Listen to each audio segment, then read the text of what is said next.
Otep à tous, bien-aimés frères et sœurs.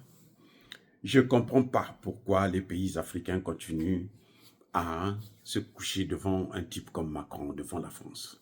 Je ne comprends pas. Vraiment, c'est quelque chose qui me choque parce que je n'arrive pas à croire. Vous savez, dans l'armée ukrainienne, il y a des désertions actuellement en cascade. Plus de 100 000 désertions qu'on compte depuis le début de cette guerre. Et maintenant, là, ces 2 dernières années, 2023-2024, ça atteint le summum. Et la plupart de ceux qui ont déserté, ce sont ceux qui ont été formés par la France. La propagande que la France est en train de faire sur LCI et TF1 et autres, ça ne marche pas. Parce que sur le terrain, les Ukrainiens ont constaté qu'ils sont mal formés. Que même les armes que la France envoie en Ukraine, ce ne sont pas des armes qui fonctionnent. C'est la pacotille. Surtout les chars, il n'y a rien de bon. Déjà, je vais vous dire une chose. Les Ukrainiens, pendant même la formation, en France, ils sont nombreux à fuir. Beaucoup parmi eux ont préféré aller demander l'asile pour être des réfugiés politiques. Parce qu'ils ne veulent pas aller faire la guerre.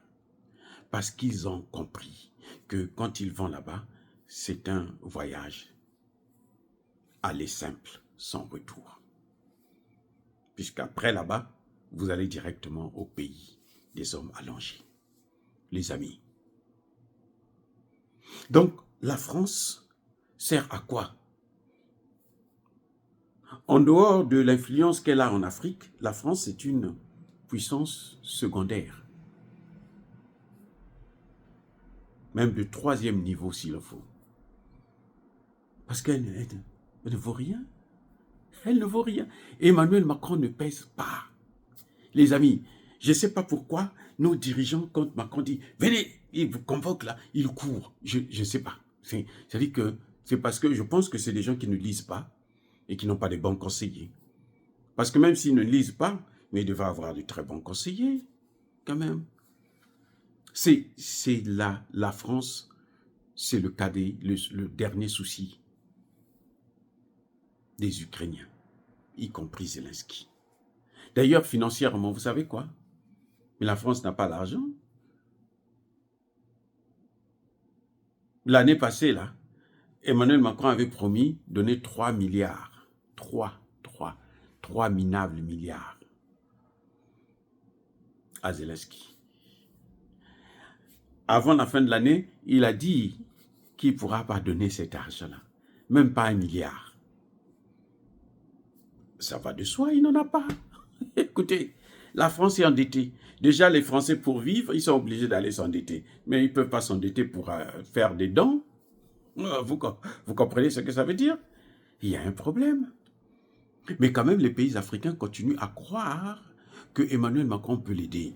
Oh mon Dieu, Monsieur Tshisekedi, arrêtez de venir en France. Arrêtez d'aller à Bruxelles, ce n'est pas la peine. Si la France est à genoux, vous croyez que Bruxelles, c'est quoi?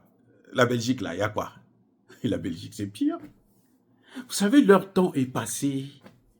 Ils nous ont tellement fait souffrir, ils nous ont tellement appauvris que on ne peut même pas les aider. Nous, on ne peut pas les aider parce que ce sont eux qui nous ont appauvris. On ne peut pas les aider. Savez-vous qu'Emmanuel Macron cherche maintenant à rencontrer les pays de l'AES? Emmanuel Macron veut rencontrer les 3 dirigeants. Il veut avoir un face à face avec eux. Les dirigeants refusent. Oh, si Tshisekedi pouvait faire la même chose, mon Dieu. Mais Emmanuel Macron allait être à genoux et il allait arrêter de soutenir Kagame. Donc, c'est Tshisekedi lui-même qui encourage Emmanuel Macron à faire le lobbying pour Kagame. C'est Emmanuel Macron qui va voir les autres pays européens pour qu'ils puissent soutenir Kagame. Parce qu'à travers Kagame, il peut avoir les matières premières congolaises gratuitement. ou presque. Parce que s'il passe par Tshisekedi, Tshisekedi avait la volonté, Tshisekedi a dit à Macron, moi, je te donne les matières premières, tu me donnes l'argent. Mais il n'a pas l'argent. Donc, il préfère passer par Kagame. Ça va de soi. Donc, un type comme ça, là, tu ne peux plus être son ami. Il faut le fuir. Il faut se mettre loin de lui. Il faut s'écarter de lui. Tu ne m'arranges pas, ne me dérange pas. Va-t'en. Je reprends. Tu ne m'arranges pas là. Ne me dérange pas.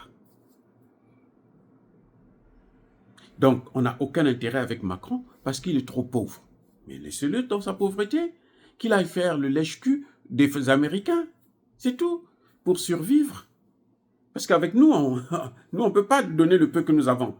Nous, on a besoin de ça. Et on ne peut pas aussi négliger les vrais partenaires au lieu de continuer avec des partenaires minables comme ça. Donc, vous voyez, Macron a foutu Zelensky dans un trou.